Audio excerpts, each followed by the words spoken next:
Art Williams has spoken to many business groups throughout the years.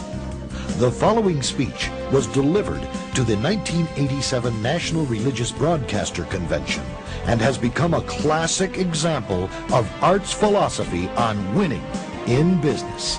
It is simply entitled, Do It. Dr. Jerry Falwell, Chancellor of Liberty University, introduces Art Williams. 15 years ago, he was a high school football coach. His wife, Angela, was teaching English in high school. He got an idea, just an idea. And 10 years ago, he turned that idea into a company, a concept, a practical concept. 10 years have passed. 150,000 people work for him now. Last year, he sold $77 billion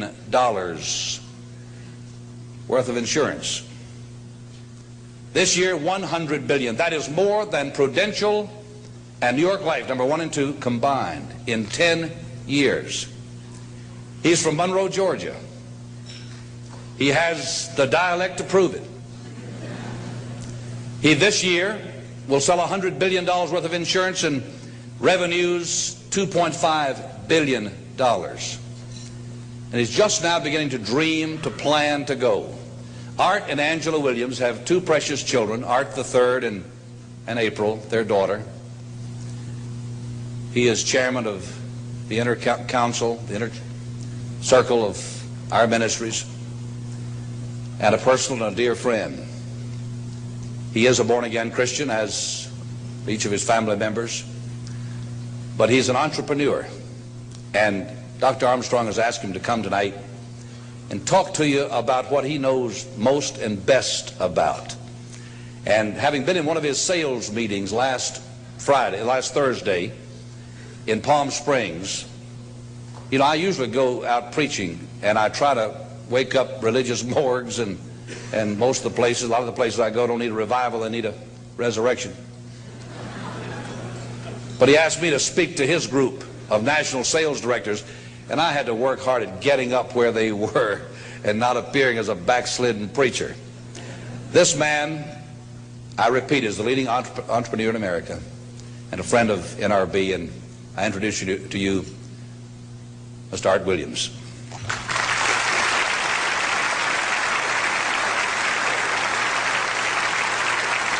Thank you.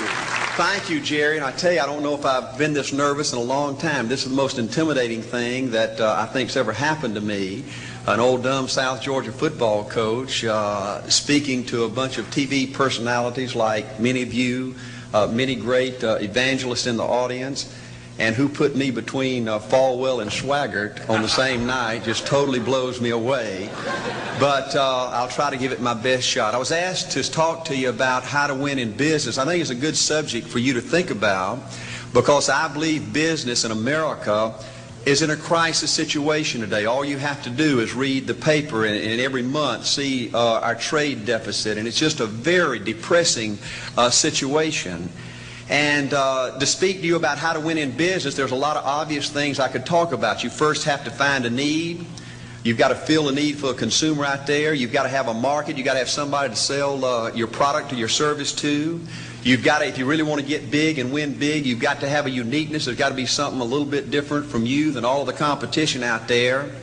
But by far the most important thing you've got to have to win in business in these United States today is a very unique kind of mental toughness. I believe the difference in winning and losing in the free enterprise system is so small, it's almost too scary to talk about. You can do 99% of the things right in business, and yet if you don't possess what I call that winning edge, that mental toughness, folks, it's impossible to win. I believe the thinking in corporate America has been screwed up over these last 20 to 25 years, and I believe this screwed up kind of thinking started in our big liberal universities today. I believe a college degree in business from most universities today is not worth the paper it's written on. I just had a son graduate from the University of Georgia a few months ago. The reason I think that is because most of these professors in most of these universities today hadn't got enough common sense to get in out of the rain. They don't have any idea what it takes to win out there in the real world. They deal in a bunch of theory.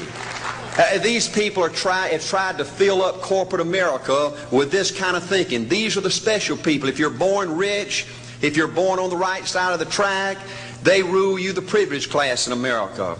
If you're born poor from an average, ordinary background like I came from, they say you're supposed to give up all your big dreams and all your big ambitions and all your big hope. If you have a high IQ, they rule you brilliant. If you have an average IQ like me, they say you ought to drive a truck or be a janitor. Well, bull. That ain't the way. That ain't the way it is, and that ain't the way it ever was. They ain't nobody ever designed a test, nor will they design a test that can measure the heart of a man or a woman. The things that are unique to winning in business in America today are not outside artificial things like IQs, college board scores, college degrees, and stuff like that. The key to winning in these United States is what's inside a person. It's your integrity. It's your people abilities. It's your character. I believe in developing this winning edge. I've got 10 or 12 points that I won't be able to go over with you tonight, but let me just give you a flavor of what I think you've got to do to succeed in these United States. Number one, you've got to get excited. Folks, I don't believe anybody will ever tell you anything more important than this in winning in these United States. 90+% of winning in anything you try to do in America today, you've got to be excited. People in America won't follow or believe in a negative, dull, disillusioned, frustrated, dadgum crybaby. People want people that are positive and excited and enthusiastic and tough. The greatest definition I ever heard, I thought about this 10 million times when I wanted to quit along the way of a winner. This guy said almost everybody in America can stay excited for 2 or 3 months. A few people can stay excited for 2 or 3 years. But a winner will stay excited for 30 years or ever how long it takes to win. Another key to building this winning edge and this mental toughness is you've got to become a dreamer again. You know, I'm a Methodist, and we just changed ministers a few weeks ago, and our new minister came in, and the church was just packed. And the first thing he said, well, it looks like everybody came out to see the monkey perform. And the second thing out of his mouth, he said, for a church to be a great church, you got to have a dream. If you don't have a dream, you're dead. And boy, I sat up and I said, man, me and this guy are going to get along good because he knows what he's talking about. See, folks, I believe in order to win, you got to feel good about yourself. When I was coaching football for 7 years back in Georgia, and I had a paddle in my coaching office, and it was about this thick and this long. And in the fat end, I had little holes bored in it so you could really get some speed and blister their little butt, you know, when they misbehaved. And I had a rule on my football team that if any kid said, I can't, if any football player heard one of my football players said, I can't, he got to bring him in the coach's office and give him 3 licks. And it took me about a month to get all that thinking out of my players every year, you know, and I'd have football players knock on my door at recess and at lunch and after school. And he said, Coach, he said it. Coach, he said it. And I'd make that kid bend over and I'd give that other kid the board. He'd bust him 3 times. And folks, it didn't take long. You couldn't create a word game to get one of my kids to say I can't. Bring it home a little bit more personal. When April and little Art were just this little and could understand words, every time they said I can't, I made them do 3 push-ups. Folks, there ain't nothing you can't do in America if you want to bad enough. Another key in building this winning edge is, folks, you got to stand for something. People in America, the good people in America, are fed up with these dadgum fence sitters and mealy mouths. Corporate America has an especially black eye in business today. Most people in America think you can't find a company. They think you can't find a salesperson that'll tell you like it is and stand behind their word. They think these companies will sell anything, say anything, just to make a sale, just to make a profit. Well, you know what? Folks, if you want to win in the free enterprise system in America today, you got to stand for something. And another point, thank you, is yes, you're going to be controversial. Folks, if you want to win in these United States today, just get ready. You're going to be controversial. The only way not to be controversial is to be average and ordinary. They just call me anything but average and ordinary. Now, I know some of you might say, well, you know, I don't think I like Art Williams. You know, he sounds like an old tough butt to me. Well, folks, I'm telling you, you can be good and tough at the same time. I bet nobody's ever talked to a religious broadcaster like that.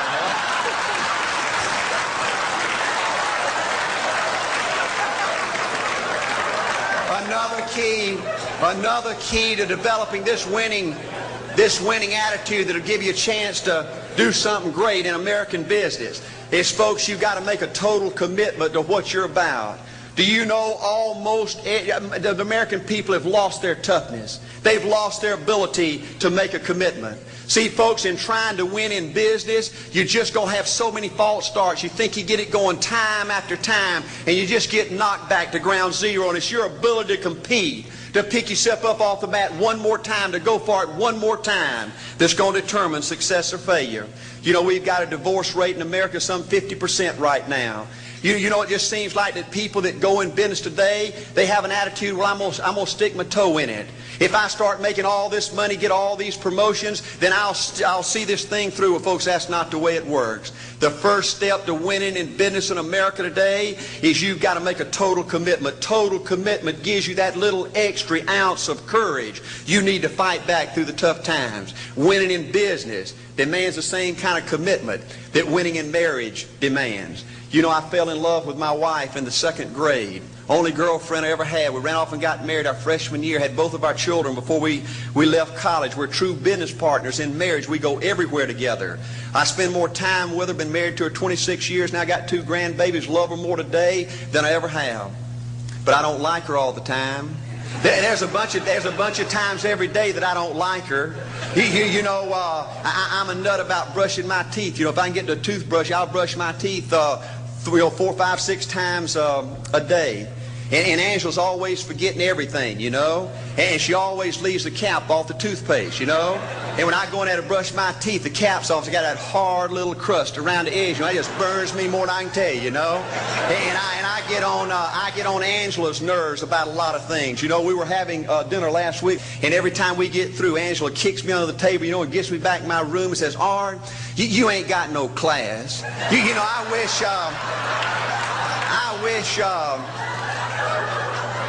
wish, Art, you could learn to eat with your mouth closed, you know.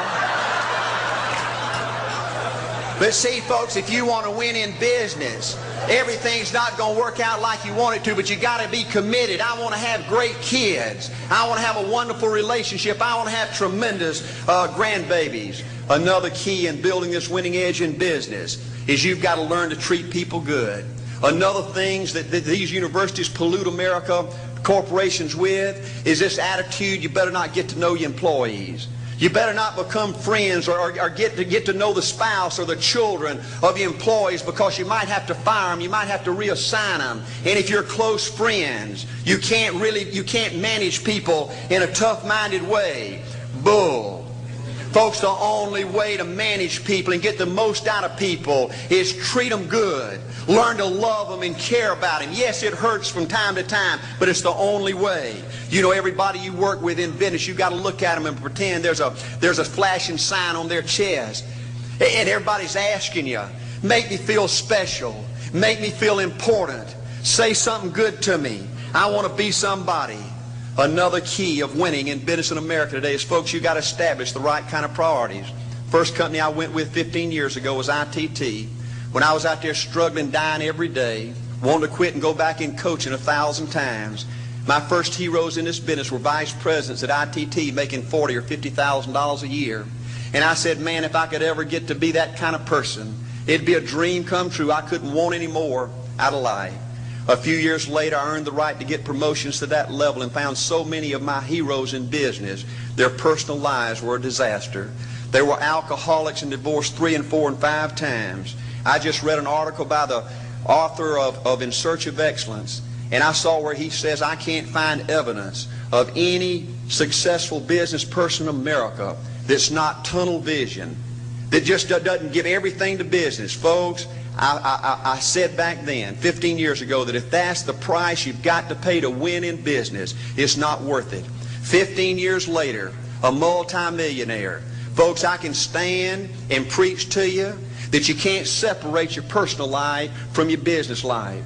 God's got to come first. Your family's got to come second.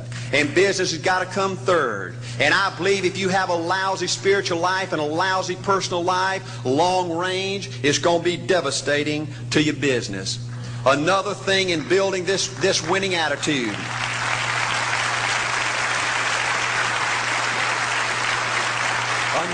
Another thing in building this winning attitude in business. I see tall people make it big in business and short people, dumb people and smart people, fat people and skinny people. But if you cut open the winners in business, I see a heart of a champion. And all these people are competitors and they don't quit. I believe desire and will to win is everything. I don't know why I'm like I am, but my butt's always burning. There's always something say, Art, dadgummit, you're supposed to go for it. Art, dadgummit, you're supposed to be somebody. You're supposed to make a difference with your life. What does the $500,000 a year person do? The $50,000 a year person doesn't do. You look at the outside and study those two individuals, everything seems to be the same. They both are the same sex, they both are the same age, they have the same training, the same positions, the same contract, the same fringe benefits. They both are successful, they work hard, they're good family people, make tough commitments. But what's the difference? What does the $500,000 a year person do? The $50,000 a year person doesn't do. He pays the price and a little bit more. He works hard and a little bit more. He's loyal to the company and a little bit more. He believes in a little bit more. He makes money and a little bit more. He saves money and a little bit more. If you want to win in these United States, you got to be tough and you can't quit. The last thing I'll talk to you about today in building this winning edge is, folks, if you want to win in business, you got to be a leader. Leadership is everything. You show me anything in these United States that win, I'll show you a leader at work. You show me a successful church, Boy Scout troop, club, football team, business, I'll show you something run by a leader. See, I thought at one time in my life you had to be smart to win. I used to have these smart people that dress so pretty and talk so pretty and use these big words. They just intimidated me. And I said, Art, you can't ever be that good. Why don't you just throw in the towel and go on back and coach football for a living? And I found two things out about smart people. I think it's almost impossible for a smart person to win in business in America today. Because I find smart people spend their whole lifetime figuring things out. They're always trying to figure out an easier way and a quicker way. And another thing I found out about smart people is they just don't get around to doing nothing. And see, somebody like Art Williams, everybody said, well, he can't do it. And somebody like that can't do it. But he does it. See, folks, I want you to know almost everybody in America almost does enough to win. They almost get there. They almost are over the hump. They almost have it going. They almost, in everything they do, almost is a way of life to almost everybody in America. But the winners do it. What do? They do whatever it takes to get the job done. They do it and do it and do it and do it and do it until the job gets done. And then they talk about how great it is to be somebody they're proud of. We need leaders in America who can do it. If you want to become somebody, do it. If you want to go in business for yourself, do it. If you want to become financially independent, do it. I hear too much talk in these United States. Everybody can talk a good game. We need people in America who can do it.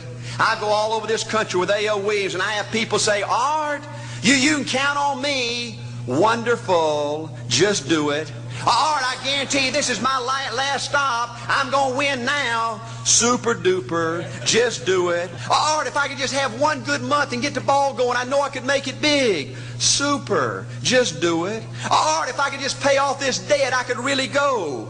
Great. Just do it. Art, if I could just sell my house. Do it. But houses ain't selling. Do it anyway. Art, I'm not making any money. What can I do? You just do it. Do what, Art? You do it and do it and do it. Art, I guarantee I'm going to win this contest. Super duper. Just do it. Art, I'm over the hump now. Watch my smoke. Great. Just do it. Art, I want to make it so bad I can taste it. What I do? You just do it. Art, I'm a vice president now. Can I quit doing it? No. Art, I don't know if I can keep it on. I'm really hurting. What I do? You just do it. Do what, Art? You do it and do it and do it. Art, all my life I wanted to be somebody important. Well, what do it then? Art, I'm going to save money so I don't have to go through this again. Great. Just do it. Art, I don't feel like I've had enough training. What I do? You just do it. Art, my manager don't give me no help. What I do? You just do it.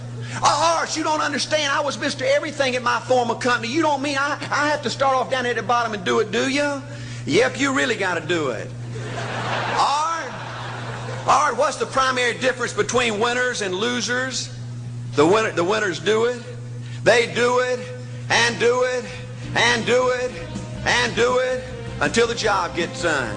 And then they talk about how great it is to finally have achieved something unique and how glad they are that they didn't quit like everybody else and how wonderful it is to finally be somebody they're proud of and make a difference with their life. Thank you.